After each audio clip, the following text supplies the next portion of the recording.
Welcome to my channel. நம்ம சேனலில் இன்றைக்கி டிஃப்ரெண்ட் டேஸ்ட் குடமிளகா பொரியல் தாங்க. வாங்க அது எப்படி செய்ய வீடியோக்குள்ளே பார்ப்போம்.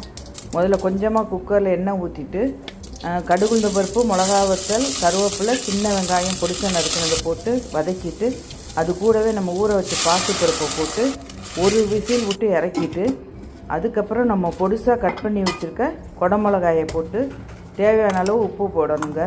அதுக்கு முன்னாடி நம்ம தேங்காய், ஜீரகம், பூண்டு மூணையும் குறைன்னு அரைச்சி வச்சுக்கிட்டு இந்த குடமிளகா போட்டு இதோட பிரட்டிட்டு நம்ம லைட்டாக தண்ணி தெளித்து ஒரு 2 நிமிஷம் வேக விடணும்.